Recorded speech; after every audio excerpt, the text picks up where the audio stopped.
Chers amis, vous avez entendu hier, évidemment, comme nous tous, les annonces du Premier ministre par rapport au déconfinement possible sans doute à partir du 11 mai. Comme nous tous, eh bien, vous avez été probablement assez surpris de la désinvolture, peut-être même du mépris avec lequel il semble que les croyants soient traités, puisque, vous le savez, nous ne pourrons pas nous réunir avant le 2 juin au moins.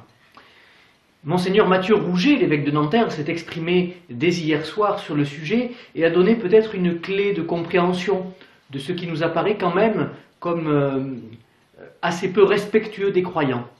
Il a expliqué que, au fond, dans une Assemblée nationale qui est constituée pour une grande part de personnes qui n'ont pas de vie spirituelle, et nos gouvernants sont pour une large part, nous l'imaginons, non-croyants, voire même assez suspicieux vis-à-vis de la foi. Au fond, la vie religieuse, la vie mystique, la vie spirituelle, la vie, etc., semble ne pas avoir du tout de place pour eux, ils ne l'envisagent même pas.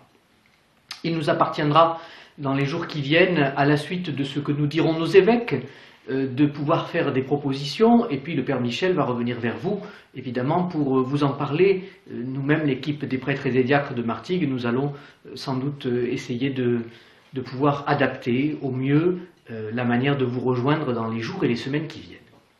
Mais, pour l'heure, je voudrais continuer avec Saint Luc, en reprenant là où nous nous en étions arrêtés, lorsque nous évoquions sa personnalité, et nous nous étions promis de pouvoir évoquer du coup des choses un peu plus tangibles que les maigres éléments biographiques dont nous disposons sur lui, à travers son style d'écriture, à travers sa méthode dans les Actes des Apôtres. Alors que peut-on en dire? Pour le style, Luc a une langue grecque absolument remarquable, qui est tellement pure que dans son évangile, figurez-vous, il y a plus de 280 mots qui ne sont retrouvables, qu'on ne peut retrouver nulle part ailleurs dans l'évangile. Nulle part ailleurs dans le Nouveau Testament. À tel point que, on appelle ça des apax, à tel point qu'il y a des termes spécialisés tellement précis qu'on ne sait pas toujours bien comment les traduire.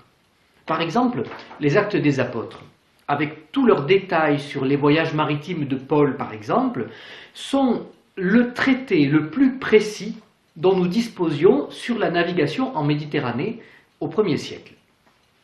Et puis, il connaît l'art de ce qu'on appelle la prosopée, typiquement grec, c'est-à-dire, vous savez, l'art de rédiger à la manière de quelqu'un d'autre, en s'adaptant aux personnes à qui on donne la parole, en choisissant son vocabulaire en fonction de ces personnes.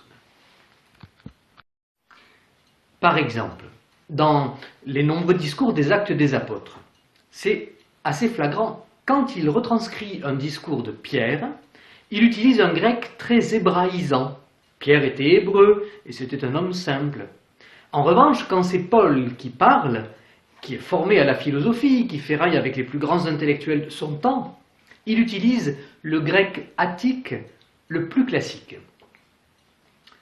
Quant à sa méthode, eh bien, il faut croiser deux faisceaux. D'une part, la rigueur la plus sûre des historiographes grecs, comme par exemple Denis d'Halicarnasse, Thucydide ou bien Lucien de Samosate. Et ces historiographes classiques grecs disaient qu'il y avait au moins 10 règles énoncées clairement pour que eh bien, on soit considéré comme un historiographe sérieux. Et Luc respecte la plupart d'entre elles. Par exemple, il s'agit chez ces historiographes de faire un exposé suivi des choses. Et Luc le dit exactement en ces termes dans le prologue de l'Évangile. Il s'agit aussi de ne pas donner tout le matériau préparatoire, mais d'être bien fiable dans ses sources. Et là aussi, Luc, vous l'avez remarqué dans le prologue de l'Évangile, dit qu'il s'est informé très exactement.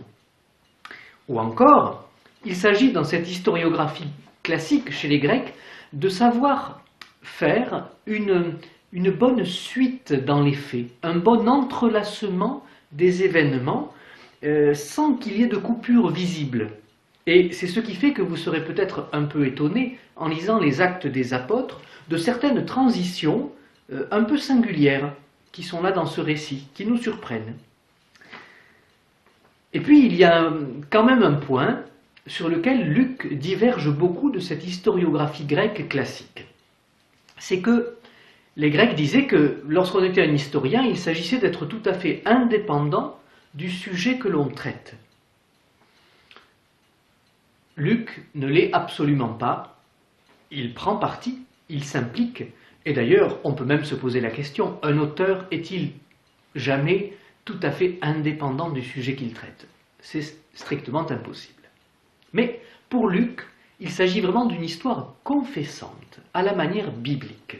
Et c'est là le deuxième faisceau. Il y avait ce faisceau grec, et il y a maintenant ce faisceau juif qu'il faut croiser. Luc s'engage très profondément. Ce qu'il dit, et c'est vrai dès l'Évangile, il est très attachant dans sa manière de le dire, et il est très attaché à le dire. Et le bibliste Daniel Marguera dit que l'histoire grecque est éclairante, tandis que l'histoire hébraïque, l'histoire juive, est confessante. Pour l'histoire juive, eh bien, on attache toujours une importance vraiment singulière au commencement. Le livre de la Genèse, des commencements, en est un exemple type. Mais chez Luc, on raconte déjà la naissance de Jean-Baptiste, et puis l'Annonciation. Alors que, par exemple, chez Marc, on commence directement au baptême de Jésus. Et Luc le précise encore dans son prologue d'ailleurs. « J'ai décidé moi-même, dit-il, moi aussi, après m'être informé exactement de tout depuis les origines, d'en écrire pour toi l'exposé suivi, excellent Théophile. » Théophile, je précise que c'est sans doute un nom générique, ce n'est pas une personne en particulier qui aime Dieu, Théophile, en grec. Et donc c'est vous, c'est moi, c'est une manière pour nous, pour Luc, de nous invectiver directement. Voilà, dans notre foi, dans notre recherche de Dieu, bien sûr. Voilà, du coup vous voyez que Luc assume complètement ces deux manières de faire de l'histoire biblique et l'histoire grecque. Alors ça tombe très bien, parce que nous, chrétiens du XXIe siècle, eh bien nous sommes aussi, civilisationnellement parlant, si je peux m'exprimer ainsi, au carrefour de ces deux cultures, la culture classique gréco-romaine et puis la culture biblique dont nous sommes pétris. Mais il me semble pour aujourd'hui que nous pouvons retenir un point, au moins, de ce que nous avons perçu de la méthode et du style de Luc. Je pense que la manière dont Dieu s'adresse à nous est une manière éminemment personnalisée. Si on peut le dire ainsi, Dieu, quand il nous parle, prend notre style.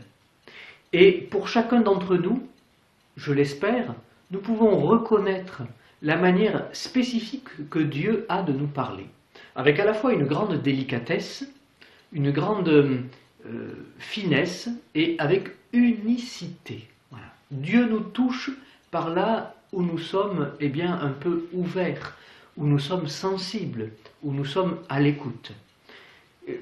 Ce qui veut dire que lorsque Luc fait parler Pierre d'une certaine manière et Paul d'une autre manière, Luc se rend bien compte de la manière dont la parole de Dieu touche les cœurs. Et lui-même, en écrivant cette parole de Dieu, il s'y rend déjà sensible pour lui. Et puis il y a un deuxième aspect aussi, c'est que selon le public que Luc vise, eh bien, il utilise des arguments différents. Je crois qu'il en va de même pour nous, dans notre propre manière de parler de Dieu aux autres. Vous le savez, le pape François invitait dans son livre programmatique, La joie de l'Évangile, à dire aux autres ce qui nous touchait nous-mêmes de Jésus. Au fond, il ne s'agit pas de retranscrire un discours tout fait, de ressortir un article du catéchisme à des personnes que nous rencontrons, mais de leur dire avec nos mots ce qui nous touche, ce qui change notre vie dans le fait d'être croyant. Comment notre rencontre avec le Christ a bouleversé notre vie. Alors, si nous devenons capables de nous le dire avec nos propres mots, il y a de fortes chances que, comme Luc, nous puissions toucher les personnes qui sont en face de nous. C'est peut-être le programme que je vous propose pour la journée et les semaines qui viennent. Savoir dire notre foi, même si, pour l'instant, nous sommes encore empêchés de pouvoir nous rassembler. À bientôt.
perçoivent la voix des semeurs de vie qui